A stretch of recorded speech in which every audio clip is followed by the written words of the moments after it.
Buenos días compañeros y tutor. Me encuentro realizando la actividad fase 4 conclusión del curso Cultura Política, en el cual voy a sustentar algunas preguntas planteadas para esta actividad. El grupo al que pertenezco es el 90007-95. Entonces la primera pregunta es ¿por qué considero que la temática escogida es pertinente? La temática en la cual trabajamos es el sector campesino. Creo que es uno de los temas más interesantes. Colombia es un país históricamente agrario, ya que su diversidad y productividad de sus tierras son aptas para cualquier tipo de cultivo, convirtiéndonos en uno de los principales productores económicos. Además, este sector cumple con la importante tarea de suministrar la mayor fuente de alimentación para la sociedad. Además es necesario reconocer la lucha que durante muchos años ha ejercido nuestros campesinos para que sus derechos sean respetados, no solo por parte del gobierno, sino por los grupos al margen de la ley que se aprovechan de su poder para vulnerar sus derechos como a la propiedad o hacer lo que quieran con sus tierras. La segunda pregunta es cómo relaciona el tema investigado con la participación política y la democracia en Colombia. Creo que la construcción de una verdadera democracia es una lucha constante de toda la sociedad. Ejercemos la democracia a partir del voto, cuando elegimos quién gobernará nuestro país, departamento, municipio, que son las personas que están encargadas de velar por nuestros derechos. Además, los colombianos campesinos a lo largo de la historia han luchado y tienen una disputa incansable en pro de la aceptación de cada uno de sus derechos, mediante marchas, huelgas y manifestaciones, que son herramientas que pueden ser utilizadas para que este sector sea valorado por parte del gobierno. Siguiente pregunta. ¿Por qué el periodo de tiempo que ha delimitado permite una mayor comprensión de las luchas del sector social seleccionado? Bueno, como ya bien lo hemos dicho, Colombia ha dependido en una gran parte del sector campesino, de sus campesinos, pero esto a su vez conlleva que los terratenientes a costillas de nuestros campesinos hayan acumulado su capital y a su vez los convierten en desempleados, en campesinos sin tierras o lo que es peor, en peones. Las primeras organizaciones campesinas se evidencian en el inicio del siglo XX. En 1920 los campesinos empezaron a despertar y a exigir no ser más una fuerza cautiva ni sumisa, sino que por el contrario el fruto de sus esfuerzos fuera en beneficio propio, tener dominio sobre las tierras que ellos mismos con sus manos trabajaban. El resultado de estas movilizaciones fue que se tuvo un pequeño grado de organización para empezar a luchar contra los monopolizadores de la tierra y a exigir lo que por derecho les correspondía, que era lo esencial: tener un salario básico, tener una vida digna, tener derecho a la salud, bueno, entre otras. Eh, Siguiente pregunta. ¿Por qué seleccionó dicho espacio geográfico para la investigación? Porque allí se reflejan las expresiones organizativas de Córdoba, los que llegaron a conformar el Baluarte Rojo de Lomo Grande, San Fernando, Canalete y Callejas. Para el año 1928 ya se había consolidado organizaciones como el Partido Agrario Nacional, la Unión Nacional Izquierdista Revolucionaria, el Partido Socialista Revolucionario y el embrión del Partido Comunista Colombiano, que distribuyó su influencia de tal manera exponencial, mostrando la organización y la interrelación entre la expresión política y la expresión y la organización campesina.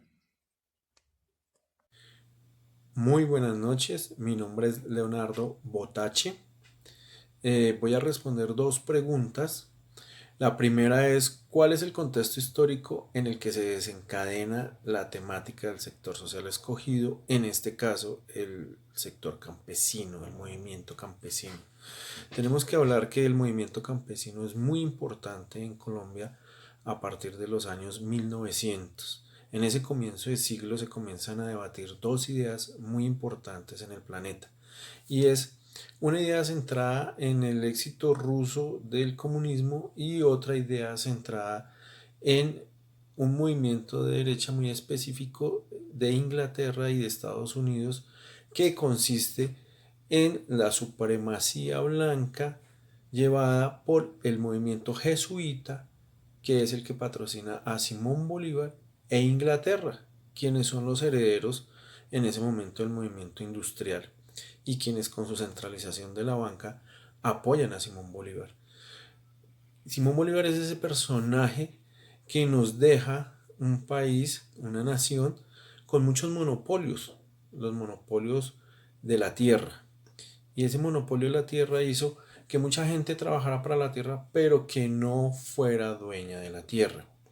Eso provocó en los movimientos campesinos una reclamación donde se pedía que ya no fueran ellos más los arrendatarios de la tierra, de esos grandes propietarios jesuitas, de esos grandes propietarios militares, de esos grandes propietarios feudalistas, sino que ellos comenzaran a ser dueños. Y comenzaron las primeras protestas. El café se desarrolló con un muy buen éxito, el cultivo del café. Pero viene una gran depresión hacia los años de 1929 y 1930. Eso hace que el precio del café baje y entonces se armen las primeras protestas pidiendo una organización de la tierra y una reforma agraria y pidiendo una mayor valorización del producto que más se exportaba, entonces el café. Eso hizo que se aglutinaran algunos movimientos cafeteros y transcurre así hasta la Segunda Guerra Mundial. En la Segunda Guerra Mundial encontramos que se debate ya la hegemonía norteamericana con la hegemonía alemana y la hegemonía rusa. Estos tres ejes de pensamiento, ¿sí?, influyen tanto que incluso en Colombia un presidente hace recoger a los ciudadanos alemanes y que sean retirados de Bogotá y sean puestos en un lugar especial. Pero en el campo está siempre la influencia y la connotación del gobierno, donde se habla de que se va a convertir a la población en comunista y que va a perder los derechos y que va a perder la libertad. Siempre acudiendo a una economía de mercado y de competencia. Y eso hacía que los grandes terratenientes, pues en alguna medida el gobierno tuvo que ceder y que eran mecanismos de comercialización más justos, que fue lo que el movimiento agrario aglutinó, que fueron personas que comenzaron a protestar por el valor de sus productos, de sus cosechas. Y posteriormente llegamos a una época en donde se genera la violencia ideológica, la violencia política y muchas personas tienen que refugiarse en unos sectores liberales, en unos sectores conservadores, en una guerra de guerrillas, en una guerra de autonomía del Estado, que no permitió desarrollar el sector agrícola ni dinamizarlo como sucedió en Estados Unidos o en Canadá, donde se industrializaron, donde se generó conocimiento, donde se generó un valor agregado hacia el campo, ¿sí? Y se generaron grandes estructuras de agroindustria, que fueron las que no se desarrollaron en Colombia. Y se desarrollaron en Colombia en sectores muy específicos como la palma, el cultivo de la palma de azúcar, la caña, etc. Es así como llegamos a una época más o menos los años 70 o 80, donde ya se había creado entonces grupos revolucionarios como las Fuerzas Armadas, como las FARC, que peleaban directamente contra el Estado y su guerra la trasladaron al espacio del campo. De quienes trabajaban en el campo se alejaron de las ciudades y en el campo comenzaron ellos su lucha armada. Entonces el campesino se vio envuelto entre la pelea del Estado con su gobierno y su movimiento armado militar en represión y la guerrilla que también ejercía una represión. Entonces el campesino se convirtió en la víctima, ¿sí?, donde tanto el Estado como aquellos que no estaban de acuerdo con el Estado los transgredieron. Unos ayudaron a los otros de acuerdo a su conveniencia. Es incluso así que los primeros hechos que se acercan hacia más o menos el año 2000 es en 1999 cuando se conforma el Consejo Nacional Agrario y se vuelve y se pide una reestructuración de una reforma agraria. ¿Cuáles hechos históricos influyeron en el contexto donde se desarrolló el movimiento sector campesino? Inicialmente tenemos la Gran Depresión y la caída de los precios del café en 1929, lo que produjo desempleo y pauperización de las condiciones de vida en las haciendas. En este contexto empezaron a florecer las luchas campesinas. Posteriormente tenemos la muerte de Jorge Eliezer Gaitán el 9 de abril de 1948. Cabe resaltar que Jorge Eliezer Gaitán era la esperanza de muchas personas. La muerte de él produjo una represión por parte de organismos del gobierno y desató un caos donde el sector social campesino sufrió la mayor parte. Esto hizo que entre los años de 1948 y 1953 se caracterizara por los enfrentamientos armados entre los campesinos y las Fuerzas Armadas guerrilleras, la conformación de guerrillas liberales y la policía como arma del conservatismo. Finalmente, tenemos como hecho histórico de relevancia y de mayor influencia para este sector el Pacto del Chicoral, el cual se firmó en 1972 entre el gobierno del presidente conservador Misael Pastrana con los miembros del latifundio en general, para evitar que se expropiaran tierras a favor del sector campesino. Este fue uno de los momentos más críticos para este sector, ya que terminó con el más grande intento de crear una reforma agraria que había sido impulsada por el presidente Carlos Lleras Camargo. Ante la pregunta ¿cuál es el contexto actual de la temática? Es decir, ¿cuál es el contexto actual del movimiento o sector campesino? Para entenderlo debemos mirar dos panoramas, el panorama nacional y el internacional.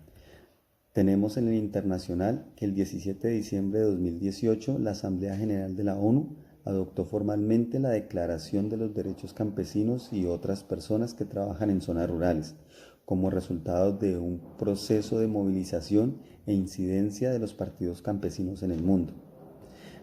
Ya en el contexto nacional tenemos que gracias a la presión que ejercieron sobre el gobierno nacional, las organizaciones campesinas lograron la aprobación del artículo 253 en la Ley 1955 de 2019, que es el Plan Nacional de Desarrollo 2018 a 2022, mediante el cual el gobierno nacional se compromete a construir una política pública para la población campesina de manera participativa.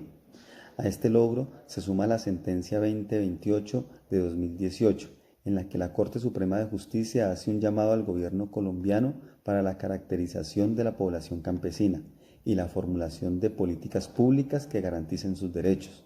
En atención a lo anterior, el contexto actual del sector campesino se ve ungido de una victoria política obtenida sobre todo gracias a la movilización social.